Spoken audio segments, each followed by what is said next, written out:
Olá pessoal, como é que vocês estão? Espero que bem. Hoje a gente vai dar continuidade à nossa aula de citopatologia do tecido mamário. Na aula passada a gente viu um pouco sobre a patogenicidade do câncer de mama, a gente falou um pouquinho sobre a importância, a gente falou alguns dados epidemiológicos, a gente falou um pouquinho sobre a punção, a coleta, falou um pouquinho sobre o derrame, né? O derrame papilar, o líquidozinho que escorre da mama em algumas situações, falou quais. Né? Então a gente focou mais nessa parte mais macro, mais externa. A gente falou sobre as formas de diagnóstico. E hoje a gente vai dar um pouquinho, uma ênfase maior realmente aos sinais citopatológicos, às questões celulares. Então a gente vai focar hoje para ver quais são os sinais celulares e o que é observado no exame citopatológico da mama. Tá ok? Então, respira fundo, lembra um pouquinho aí do que a gente viu na aula passada, contextualiza e vamos embora. Então, após as etapas que a gente viu na aula passada, de coleta, da punção, da coleta do líquido, do exudado, daquele líquido de extravasamento da mama, vai haver o processamento das amostras, onde a gente vai usar técnicas de coloração, que a gente vai usar o Papa Nicolau, nem sempre. A gente pode usar outros tipos de coloração, que eu falei também na aula passada. São colorações tidas mais como acessórias. Tem a montagem das lâminas. E em seguida, o citologista vai partir para as observações celulares. Então, obviamente, que esse tecido que a gente vai observar aqui agora, ele é meio...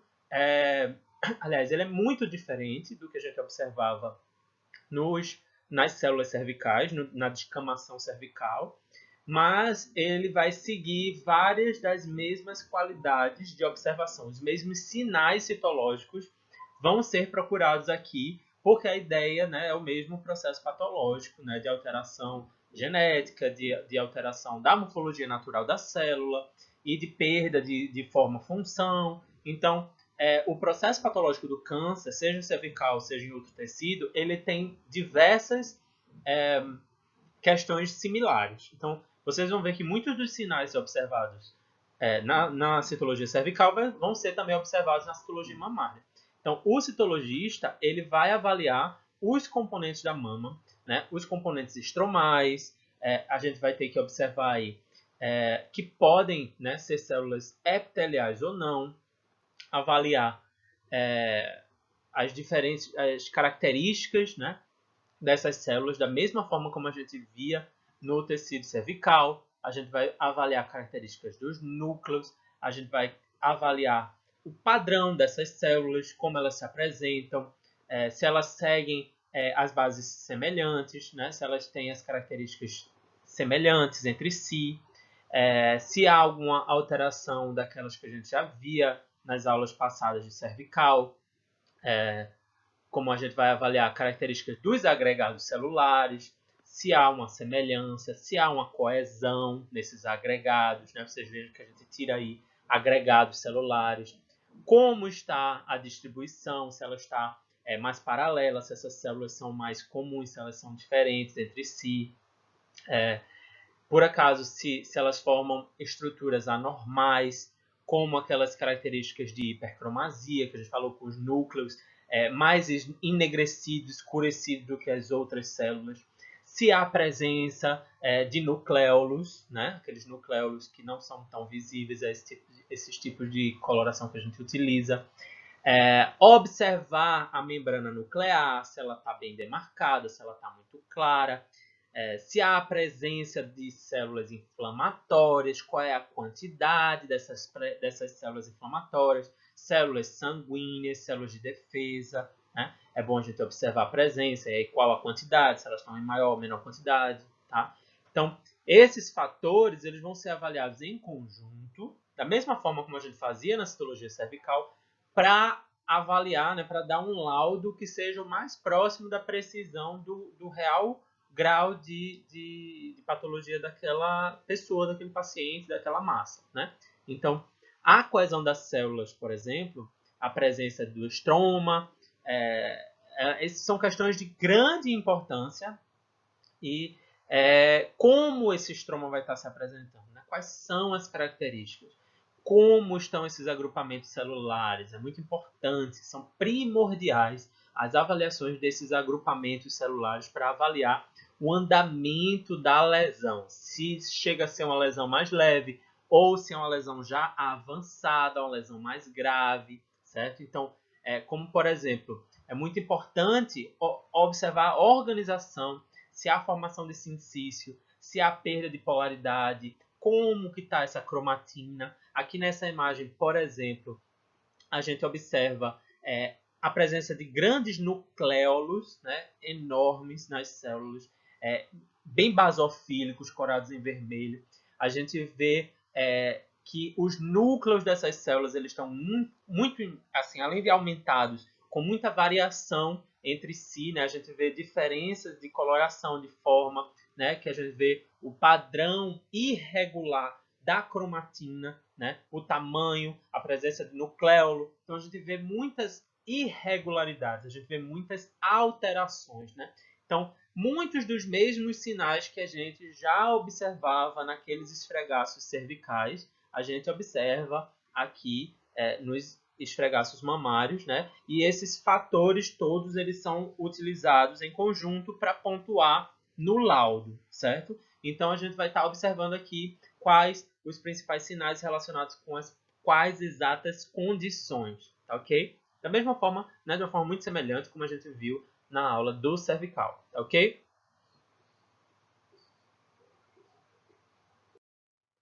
Então, o que a gente chama, né, o que a gente observa, né, ao ver essas células, a gente vai ver células ductais benignas. É o que a gente gostaria de ver na paciente, né?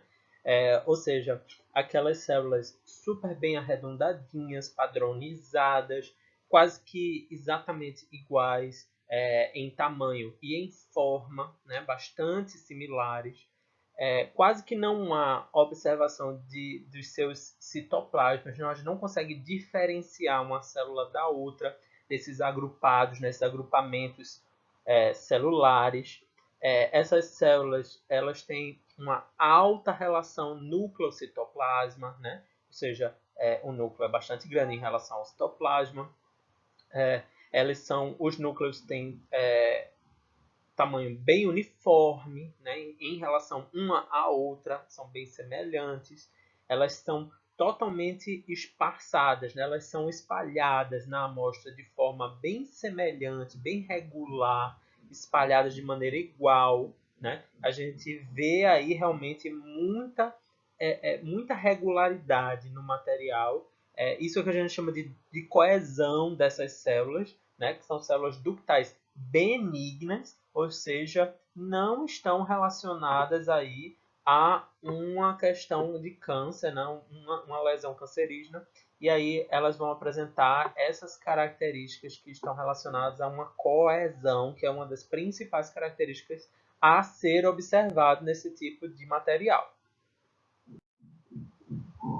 Já aqui nessas outras imagens, a gente vê imagens menos perfeitinhas, né, vamos dizer assim, do que aquela que a gente estava observando, mas ainda assim a gente consegue observar as mesmas características, né, de sinais de células ductais benignas.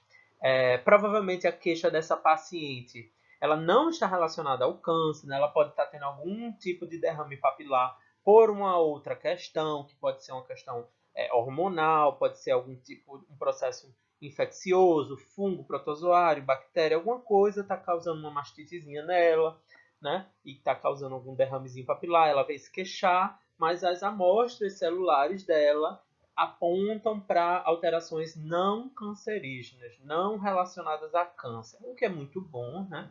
E independente da causa do derrame, né, que levou a paciente a fazer esse tipo de exame, essa observação aqui, observar células ductais benignas com essa regularidade de tamanho, de espaçamento, esses agrupamentos que a gente chama coesos, né? É muito importante para o laudo correto benigno que esses agrupamentos observados sejam bastante coesos em relação à regularidade do tamanho das células, dos núcleos, do espaçamento, dos agrupamentos celulares. é o que a gente chama de coesão, tá? Então, essa coesão dos agrupamentos celulares é muito importante, com pouca ou nenhuma sobreposição de células. Vocês veem aí que as células praticamente é uma camada perfeita de uma única camada de células, não tem células sobre células, né?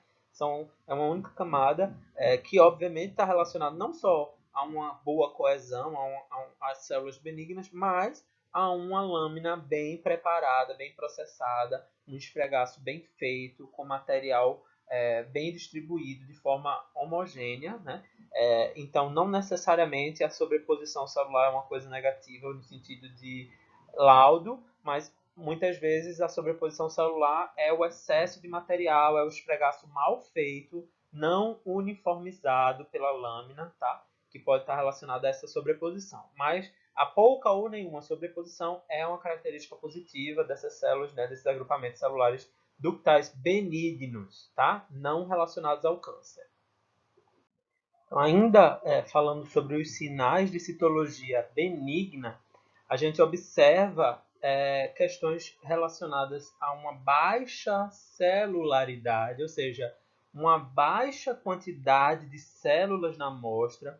Então, as alterações não tumorais, elas geralmente não levam perdas significativas de material celular naqueles derrames papilares. Então, não haver muitas células é uma característica positiva, uma característica benigna, né? Não relacionada a processos cancerosos. Então, daí, muitas vezes acontece, né? Tem a necessidade de se construir vários esfregaços, fazer, às vezes, múltiplas coletas, montar várias lâminas para conseguir ter uma noção melhor da situação dessas células devido a essa baixa celularidade, essa pouca quantidade de células nas amostras, que normalmente está relacionada a uma questão benigna, uma questão positiva, né? Um laudo mais positivo em relação ao câncer, tá? Então, pode acontecer aí raros agrupamentos que a gente chama de núcleos nus, né? Onde a gente não consegue distinguir bem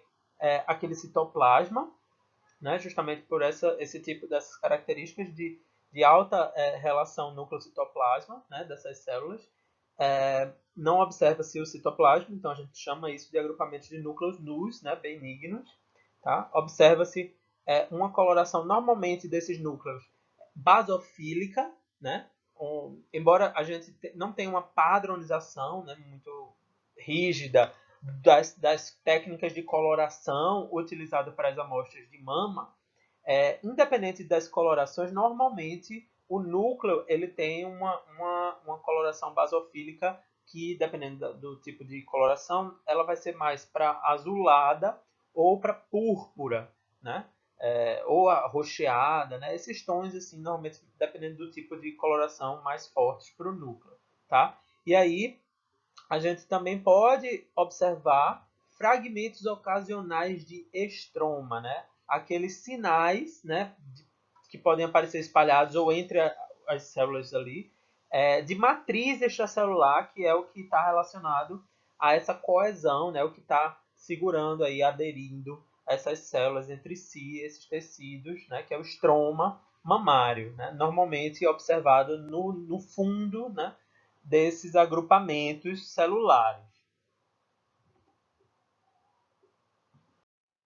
Então, aqui nessa imagem, né, a gente vê uma outra imagem com a outra coloração, a gente vê um agrupamento celular, onde a gente pode observar, né, que é muito difícil, é quase impossível a gente distinguir aí os citoplasmas dessas células, por isso que elas são chamadas de núcleos nus, tá? E aí a gente vê núcleos muito bem corados, muito regulares, regularmente também espalhados. Então, são essas três características da coesão, né? De forma, de tamanho e de espalhamento, né? De como eles estão dispersos, tá? Então, essa regularidade é o que a gente chama de coesão. A gente tem uma amostra muito coesa e a gente consegue observar essa mancha por trás aí, rosada, que é o estroma mamário que está aí por trás dessas células.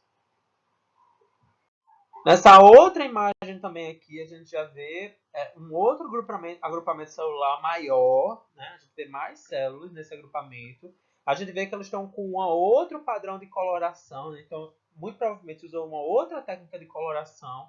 Nessa técnica, a gente vê o estroma em tons de rosa e a gente vê a célula aí em tons de arroxeado, azulado, tá? Então, aqui a gente também observa essa coesão, né? O tamanho, a forma e o espaçamento dessas células super regulares, bem uniformes, que é um ótimo, né, um padrão aí de células benignas, um ótimo indicativo de não ser uma lesão cancerosa, tá bom? Então é muito importante a gente observar e procurar por essa coesão para taxar a amostra no laudo como uma amostra benigna.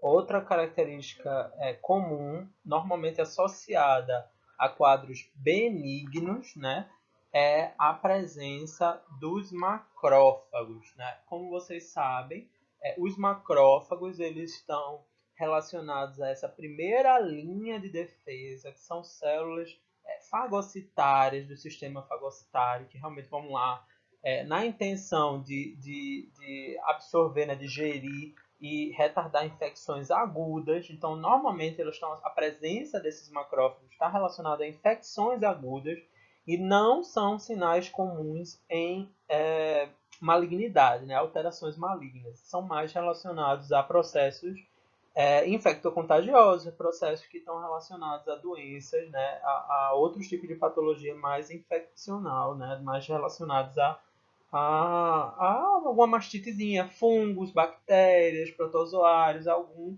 processo infeccioso aí da mama. Então, pode acontecer aí, dependendo daquele derrame papilar, ser mais purulento, a gente pode observar a presença de neutrófilos, pode apresentar outros tipos de células de defesa que estão aí relacionados com aquele tipo de infecção, né? Aqui nessas amostras a gente vê aqui a presença desses macrófagos em volta dessas agrupamentos celulares.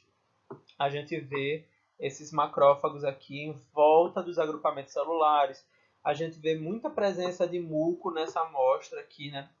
A gente vê a baixa definição da imagem, provavelmente relacionada à quantidade desse muco. Dependendo desse derrame, ele pode ser um derrame muito purulento, pode ser um derrame muito leitoso. Então, essa composição desse muco pode estar associada aí a esses padrões de coloração da lâmina.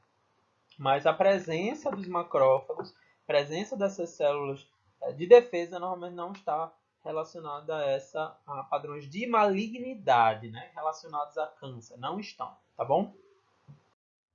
Já aqui nessa imagem, a gente observa um corte transversal da mama e mostrando o que pode, né, o tipo de tecido e quais são as lesões que podem ser, né, acometido aquele tecido, tá? Então aqui nessa imagem a gente vai observar cada região dessa mama e quais as lesões mais comuns daquela região.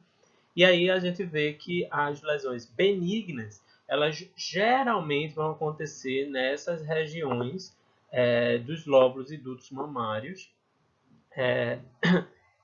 Mas a gente vê que podem acontecer diversos outros tipos de lesões, como cistos, formação de adenose esclerosante, a gente vê os papilomas ductais pequenos, né, que a gente já até mencionou, a gente vê a possibilidade de aparecer hiperplasias, né, e o próprio carcinoma, que a gente vai falar, né, mais malignidade, certo? Então, já nessas regiões mais internas do estroma lobular, a gente vai ver as lesões mais relacionadas a fibroadenoma, o tumor filoide, tá? Então a gente pode também observar que as lesões relacionadas aos próprios ductos, né?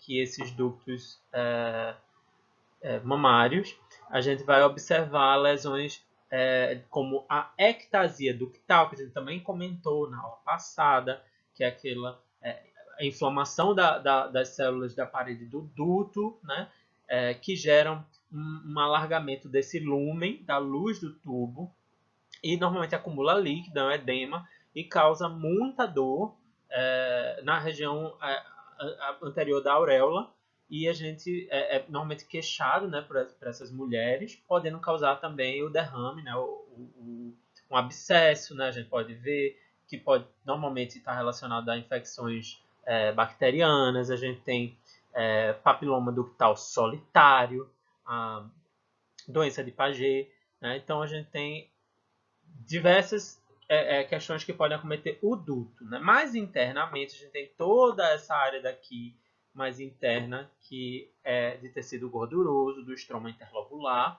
e a gente observa que pode aparecer justamente a necrose gordurosa, mais associada a esse estroma, mais interna. Né? A gente pode ver lipoma, tumor fibroso, né? Fibromatose, sarcoma, e aí a gente vê realmente, a gente tem uma ideia com essa imagem da grande variedade de possíveis patologias relacionadas ao tecido, né, mamário. Tá? Então, né, a partir daqui que a gente vê a importância de um diagnóstico bem feito, incluindo aí processos de citopatologia para a gente observar as variações celulares e dar um diagnóstico mais completo, mais eficaz, mais confiável, para que o médico consiga dar um prosseguimento àquela paciente com maiores chances de eficácia, né? Tirando aí possibilidades e direcionando um tratamento mais adequado ao que realmente a mulher está sendo acometida. Aqui a gente vê imagens do papiloma intraductal, a gente vê nessa figura as áreas em vermelho, onde a maior parte dos acometimentos por esse tipo de papiloma, que é uma lesão benigna, né, que acontece com incidência de aproximadamente 2 a 3% dos seres humanos. Então, normalmente acontece nessas partes. Quando aqui a gente chama de papiloma central, quando é na periferia a gente chama papiloma periferal, né, ou periférico. E aí a gente vê aqui nessa imagem essa alteração enorme desse papiloma. A gente vê essa luz do ducto bastante aumentado. A gente vai ver aumento de tamanho dessa luz, a gente vai ver acúmulo de líquido, a gente vai ver inchaço. A paciente se queixa muito de questões de dor, pode ter derrame papilar, então realmente é uma questão. A gente vê bastante tecido fibroso em volta, tá? Então é muito relacionado a essas questões de duto. O papiloma nessa localização ele vai causar essas alterações, mas ainda é uma lesão benigna. Então, ao observar o material celular, normalmente retirado dessas descargas papilares dessas mulheres que se queixam dessas questões, né, do papiloma intraductal, normalmente relacionado à dor, a esses derrames. Então, aí a gente vai fazer a revisão. Mas ao observar o material celular, né, normalmente com poucas células, a gente tem que catar lá, procurar essas células para realmente dar o diagnóstico, né, fechar o laudo. Então, com bastante uniformidade nessas células, a gente vai observar células bastante uniformes, com bastante presença de hemácias e leucócitos, né, porque a característica dessas descargas normalmente é sanguinolenta. Então, a gente vai observar aí a presença de hemácias, a presença de leucócitos, como a gente observa nessa imagem da direita aqui, algumas hemácias, alguns leucócitos, né, muitos na amostra. A gente vê células polimorfonucleares, a gente vê várias hemáciazinhas, a gente vê presentes nessas células, a gente vê não há, né, grandes alterações celulares, não existe, né, as células são coesas, apresentam esses padrões de uniformidade, não há nenhuma alteração realmente importante para esse tipo de papiloma, né, intraductal, né, ele tem um arranjo papilar, as células são regulares, com o núcleo normótico, né, normal, padronizado, bem distribuído. Então, a gente só realmente vê aqui características de benignas, né? Não tem nenhuma característica de alteração maligna. Então, é um caráter benigno, mas ele pode sim vir a evoluir para uma malignidade. Então, para realmente dar essa, esse laudo de benigno, a gente tem que procurar por essas características celulares padrões, né?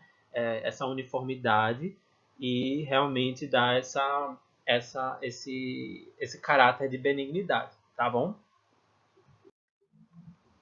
Nas displasias, né, também chamadas de doenças fibrocísticas, uma extensão, né, elas são caracterizadas por uma extensão da afecção que envolve várias doenças não malignas da mama, né, também benigna.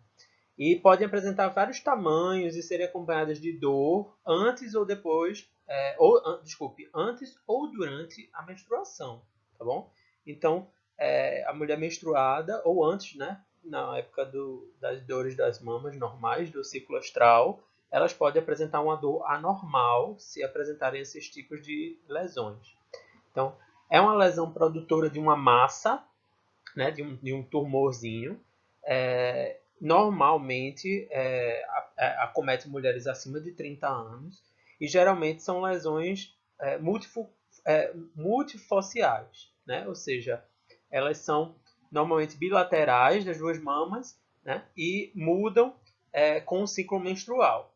São sensíveis e mais dolorosas do que as sessões, aquelas questões malignas, né? Quando a gente vai para observar o padrão celular, a citomorfologia ela é observada numa presença de uma celularidade moderada a alta, né, que já era mais incomum, com pequenos agrupamentos de células ductais naquilo que a gente chama de favo de mel, né? E essas células elas vão apresentar uma metaplasia, né, com as células espumosas, estroma, né, e adipósitos, e a gente pode observar núcleos bipolares, tá? Então a gente vai ver aí um caráter de benignidade, né? Não é um caráter maligno, como a gente observa nessa célula, são alterações fibrocísticas em forma de favo de mel, com grupo de células ductais uniformes com núcleos nus, né? Bipolares, tá? Então a gente vê aí essa aderência delas um pouco anormal, comum aí das displasias. Continuando com as alterações benignas, a gente tem o fibroadenoma, né? O fibroadenoma ele é a segunda neoplasia mais frequente naquelas glândulas mamárias, né? Só perdendo para o carcinoma, tá? Então, eles são tumores benignos, né? Como a gente já falou, que eles vão ocorrer frequentemente em mulheres, podendo aparecer em todas as faixas etárias, mas são especialmente comuns em mulheres até acima de 35 anos, certo? Então, tem uma característica de uma proliferação do estroma do tecido conjuntivo e do epitélio ductal, e a gente observa a palpação de uma predominância de uma massa que é móvel. Ela normalmente é pequena, discreta, não é muito rígida, e medindo geralmente núcleos bipolares.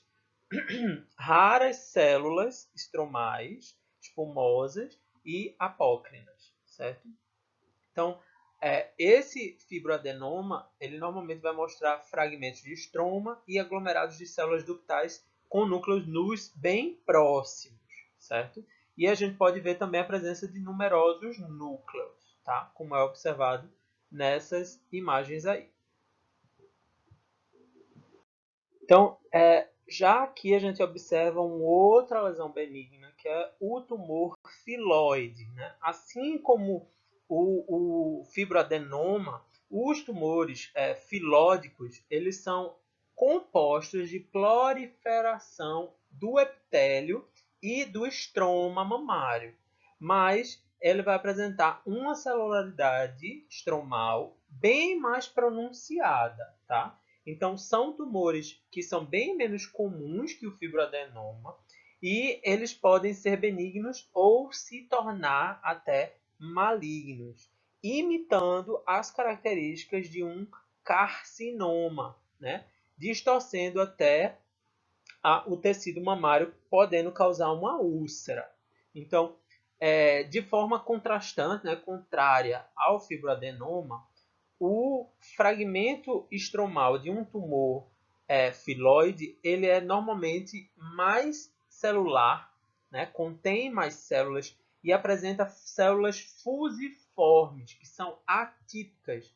Células também podem apresentar células que não estão nos aglomerados celulares, né, células dispersas e com o núcleo mais alongado, certo? Núcleo longo. Então, citologicamente, ela vai ser semelhante ao fibroadenoma, né? A gente não observa muitas variedades, né? Assim, alterações celulares diferentes, mas um tumor filoide, ele tem muito mais alta celularidade. Então, como eu falei, né, antes, a presença, né, maior de células nas amostras, ela pode ser indicativa do tipo de tumor. Então, o diagnóstico pré-operatório do tumor filoide normalmente envolve uma punção aspirativa com agulha fina, e esse método ele é muito controverso e não é muito específico, então é muito questionado. Ok? Então, exige realmente outros tipos de exames para poder ter uma melhor noção do diagnóstico e um melhor procedimento a ser tomado. Então, a partir de agora, a gente vai olhar as características de neoplasias malignas, né? Ou seja, realmente os cânceres.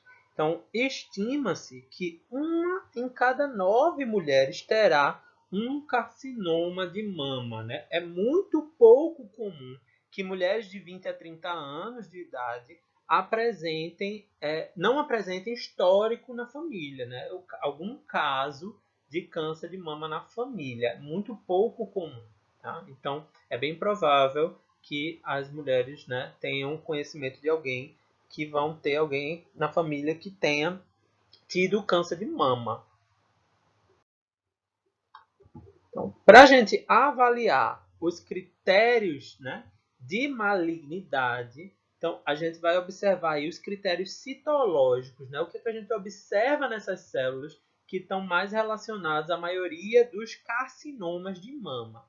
Então, primeiramente, a gente vai ter a alta celularidade, ou seja, aquelas células, né, de lesões malignas, elas apresentam uma perda da coesão celular. Então, à medida que o tumor ele é mais indiferenciado, ele vai tendo uma maior celularidade. Então, associada a essa característica, a gente tem também a dissociação celular, né? Então, a dissociação celular é marcada pelo aumento do espaço entre as células e pela presença de células que se desprendem daqueles agrupados celulares. Então, são células sozinhas, né? Naquela lâmina, naquele esfregaço. É um critério, é uma característica de malignidade.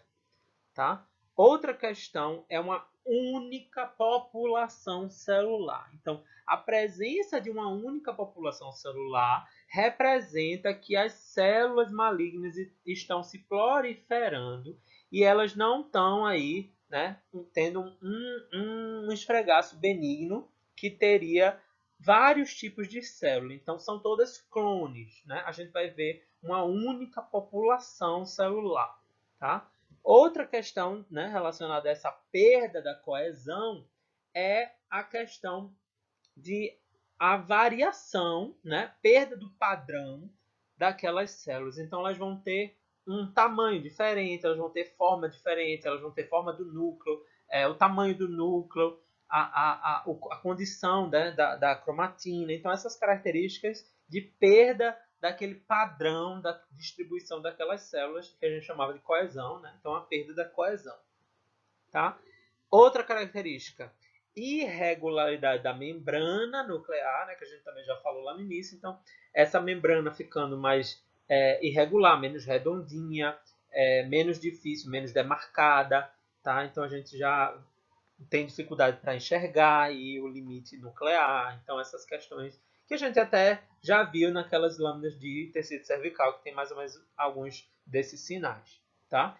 Outra questão de característica de malignidade é a questão dos nucléolos, né, que a gente viu lá no início da aula. Então, os nucléolos visíveis, os nucléolos mais proeminentes, aparecendo mais, bem pigmentados, bem observados. Então, essas são as principais características relacionadas aos diferentes tipos de carcinoma de mama, certo? Então, todos eles podem apresentar aí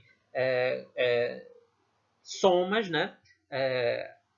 Agrupamentos dessas características que vão auxiliar a gente na hora de fazer fechar o nosso laudo para mandar para o médico. Então a gente vai falar aqui, apresentar alguns carcinomas invasivos. Então o primeiro deles é o carcinoma ductal invasivo, que é o tipo histológico mais comum dos carcinomas invasivos, compreendendo aí em torno de 40 a 75% desses carcinomas. Então na imagem, na característica celular, a gente vê um padrão dissociado, né? A gente vê essas células muito mais espalhadas, não tão espalhadas de forma nenhuma padronizada, né? Não, a gente vê que ela perde completamente a sua estrutura bem padronizada de coesão. A gente vê alterações de tamanho, a gente vê núcleos excêntricos, né? Fora aqui do centro da célula, deslocados. A gente vê células com pleomorfismo nuclear, né? Um citoplasma conservado e núcleos realmente totalmente deslocados, né? Então a gente vê que ela perdeu completamente essa sua coesão. A gente vê um grau de diferenciação, né? Um grau nuclear de diferenciação. A gente consegue ver realmente que essas células perderam a sua coesão, estão mais espalhadas. Então a gente vê também aí essas características de carcinoma ductal com um grau nuclear, tá? E o carcinoma ductal invasivo, ele vai ter critérios citológicos de diagnóstico, como algumas poucas exceções, né, que fogem a essas características. E aí eles são comuns a quase todos os carcinomas de mama. O padrão geral do esfregaço, ele é tão importante para o diagnóstico quanto os detalhes de cada célula, e essa análise é normalmente feita num aumento baixo, né, usando as objetivas menores. Tá? Então, no quadro citológico dessa neoplasia, a gente vê os esfregaços com células malignas isoladas, dispersas, alta celularidade, perda da coesão, são aquelas mesmas características. Pode apresentar grupos tridimensionais ou sinciciais, com aquele que a gente falou, várias camadas de células, né? Não tem uma camada simples de células. Pode ter grupos celulares com disposição de pseudoglândulas, tá? Então eles vão, né, seguir realmente aqueles critérios de carcinoma mais padrões, né? O carcinoma ductal vai seguir essa tabelinha daí que mostra a citomorfologia dos carcinomas ductais. Então, alta celularidade, uma redução da coesividade, grupos irregulares tridimensionais de células epiteliais malignas, com essas características que lembram, né, glândulas, células isoladas, o pleomorfismo nuclear, né, aquelas variações da forma do núcleo, os possíveis vacúolos intracitoplasmáticos, né, que a gente vê aí essas bolinhas que aparecem na coloração. A gente vê a ausência de células mioepiteliais e possíveis mitoses atípicas. Quando a gente fala do caráter citológico, quando a gente vai falar de alguma característica citológica, a gente tem que dar o grau nuclear, né, que é o grau de evolução daquele tipo de lesão. Então, aqui tem a tabelinha com os 3 graus, né, o GN1, GN2, GN3, da evolução desse tipo de carcinoma que a gente está vendo aqui, que apresenta no grau 1 núcleo do tamanho do glóbulo vermelho, uma cromatina fina em uma membrana nuclear lisa. O grau 2, o núcleo de 1 a 2 vezes o tamanho de uma hemácia. O núcleo irregular com uma moderada anisocariose, certo? Ou seja, uma coloração diferenciada pela distribuição da cromatina. O grau 3 vai apresentar núcleos 2 a 3 vezes o tamanho de uma hemácia. A irregularidade do núcleo é nucléolos grandes, membrana irregular e acentuada anisocariose. Já aqui nessa imagem, vocês veem um outro tipo de carcinoma, que é o carcinoma intraductal, né?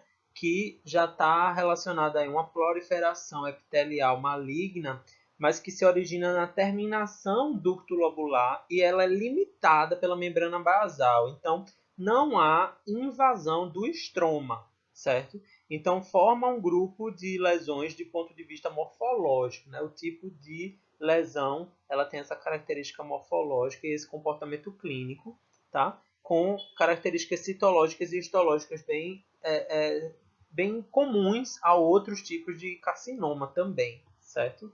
Então, esse carcinoma intraductal, ele pode ser dividido em alto grau ou não alto grau, né?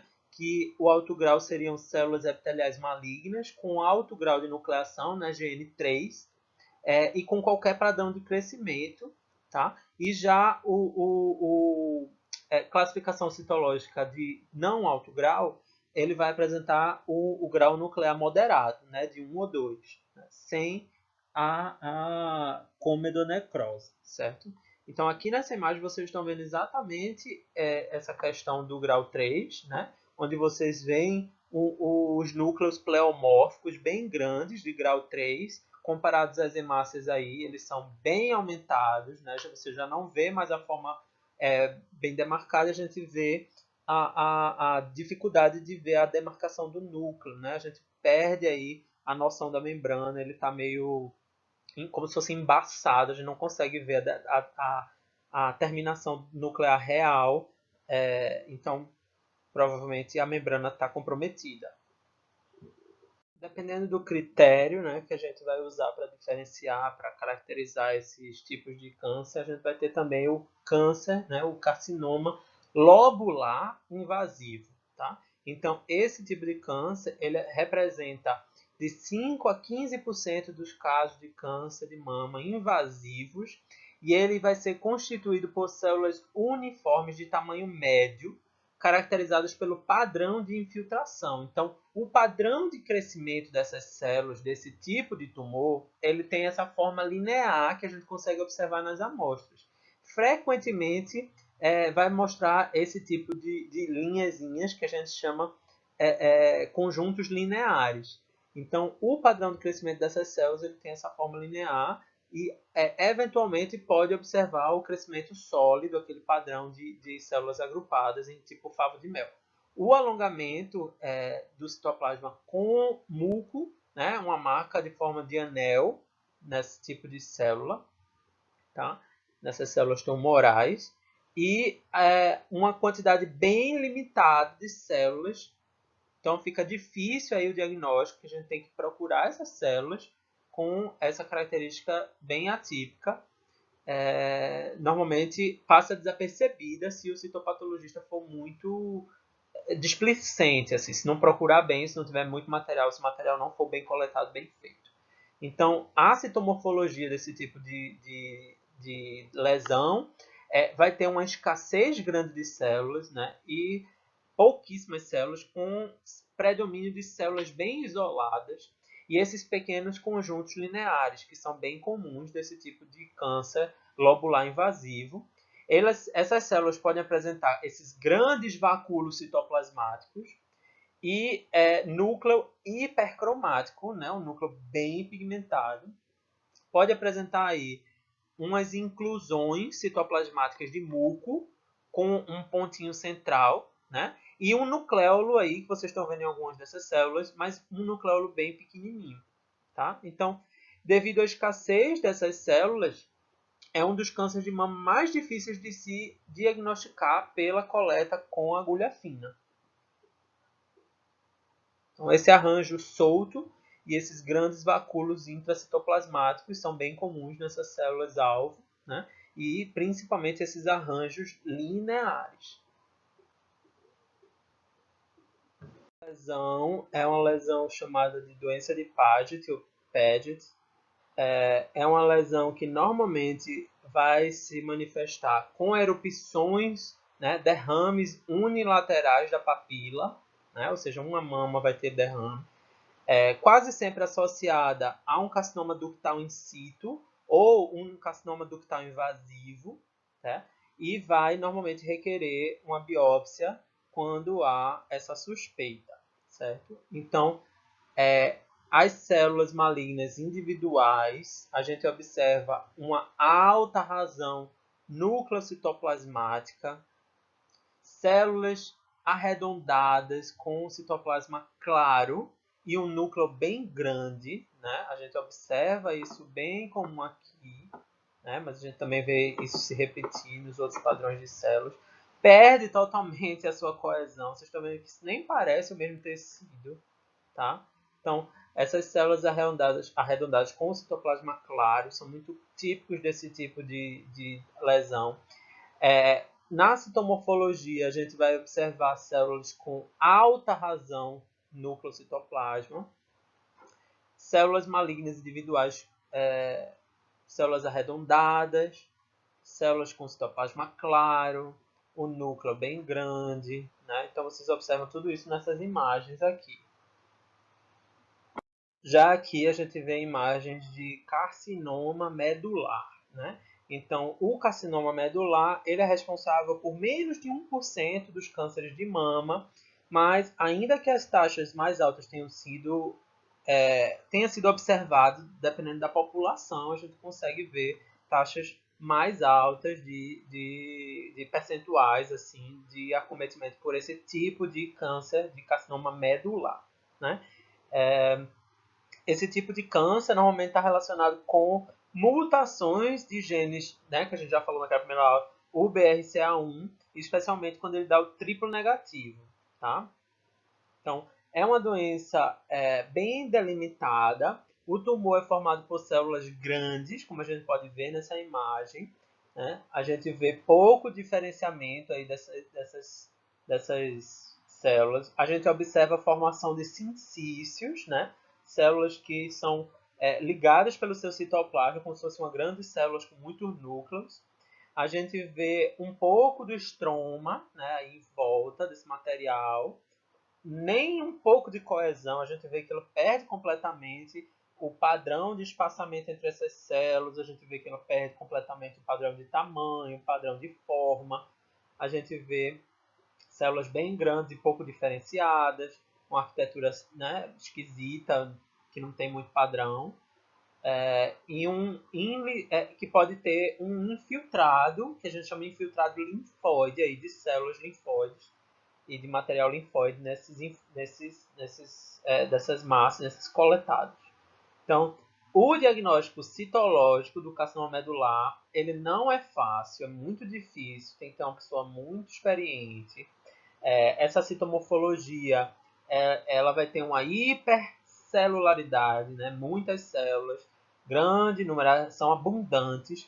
A gente vê macronucleolos irregulares, a gente vê grandes massas de nucleolos que são bem irregulares aí nas células.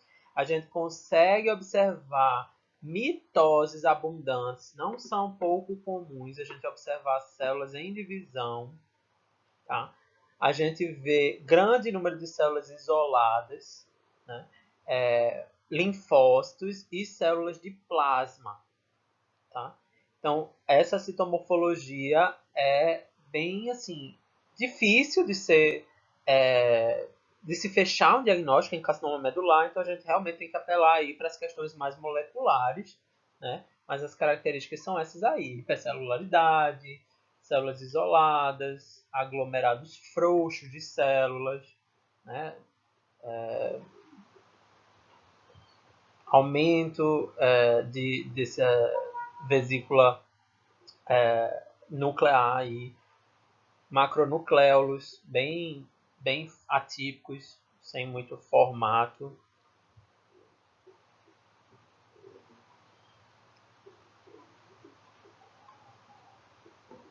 Aqui nessa imagem a gente vê o carcinoma metaplásico, que é uma doença que corresponde, né, menos também de 1% dos carcinomas mamários, é mais incomum. Ela é formada por união de carcinomas com diversificação mesenquimal escamosa, né? Então a gente tem junções aí de vários carcinomas de diversas origens, e alguns tumores eles são císticos, né? Possuem algumas características malignas de alto grau, como mesênquima, ou elementos epiteliais e mesenquimais que são combinados com essas diferentes origens. Então, a gente deve considerar o caso de carcinoma metaplásico quando a gente encontra aí essas diferentes origens tumorais. A citomorfologia desse tipo de carcinoma a gente observa na amostra com uma atipia celular, né? Células isoladas nesse aglomerado, né? Elas são isoladas, células bem grandes e pleomórficas e normalmente fusiformes, né? Em formas de fusos, vão apresentar aí esse tipo de característica alongada. Esses isolados é altamente atípico, as células são bem evidentes, são fusiformes. Tá? Então isso é um caráter bem de carcinoma metaplásico.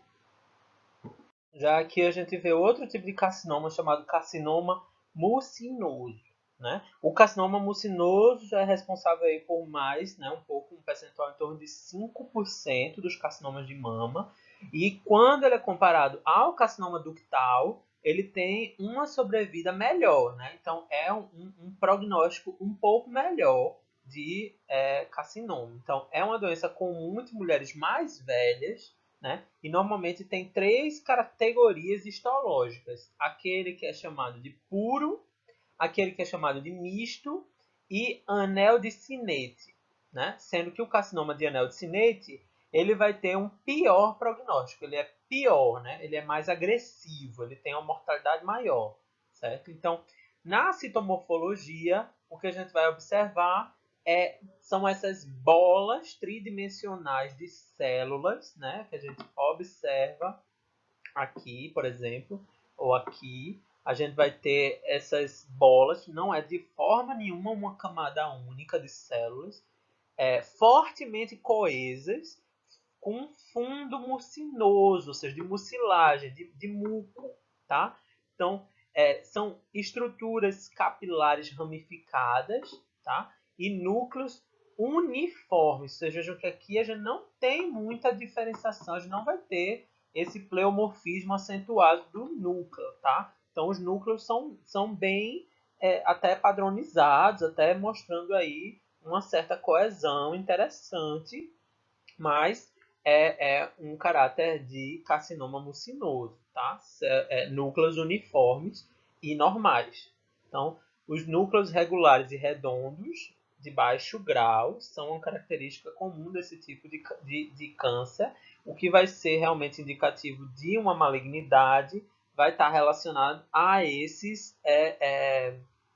essas bolas tridimensionais, né, fortemente coesas. Então, vejam aí a necessidade realmente de um esfregaço bem feito para a gente não ter sobreposição de células somente por questões relacionadas a um mau processamento da amostra e que possa confundir aí com os carcinomas com essa característica. Então, como vocês puderam ver aqui nesses nossos exemplos que eu dei aqui, de tipos diferentes de carcinomas, é, é complicado a gente falar apenas observando as características citomorfológicas, qual é o caráter daquele câncer, se ele é invasivo ou não. Então, é por isso que eu estou deixando aqui um slide só para isso, para deixar bem claro, né, que é meio complicado, usando apenas os meios citológicos, a gente conseguir predizer a invasão daquele tipo de massa, aquele câncer, se ele é invasivo ou não. Então, ainda não foi possível a gente estabelecer critérios de citopatologia para definir lesões invasivas, tá? Então, é complicado a gente diagnosticar a invasão. É preciso um cuidado e um estudo da arquitetura, da integridade da membrana basal, das lesões, ou seja, estudos histológicos, tá? Então, eles podem ser avaliados apenas na histologia. Então, inúmeros autores eles vão considerar que é possível maximizar vamos dizer assim, as coletas, né?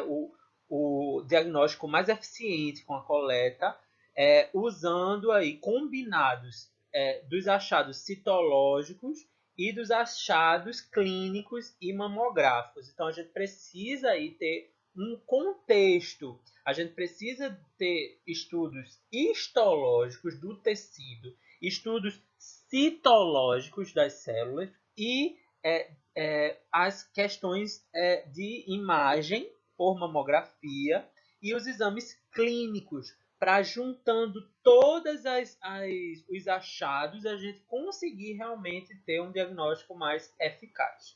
Isso, né, pode ser também mais facilmente conseguido usando técnicas de biologia molecular que são mais complexas, mais demoradas, bem mais caras, né? Mas são muito mais eficientes para realmente traçar o quadro daquele tipo de câncer e ter certeza. Então, é um combinado de todos esses indícios, de todas essas técnicas que vai nos dar realmente um diagnóstico, realmente fechar qual é o quadro, qual é o prognóstico, qual é a melhor indicação de cirurgia, de tratamento, né? Então, realmente, a citopatologia ela não faz o papel sozinha. Ela precisa ser aliada nesse processo, tá bom? Então, a gente fecha por aqui. Eu deixo vocês também com essa atividadezinha que eu quero que vocês entrem lá na nossa biblioteca virtual da Pearson, né, que vocês têm esse acesso por serem alunos da nossa Univisa. E eu quero que vocês peguem esse manual de citopatologia diagnóstica da Sociedade Latino-Americana de Citopatologia, estudem o capítulo sobre mama, tá? E respondam o formulário do Google Forms, que eu coloquei o link lá no nosso Classroom, tá bom? Qualquer dúvida, vocês podem me procurar, como eu falei para vocês, de preferência pelo Instagram, que tem uma resposta mais rápida.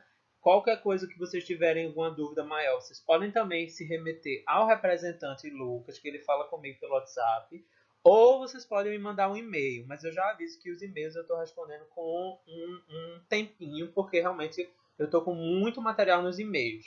Sobre as notas de vocês, eu queria já ter fechado essas notas hoje, mas ainda não terminei. Eu vou estar fechando ou hoje ou amanhã, mas ainda essa semana vocês estão recebendo essas notas, tá bom?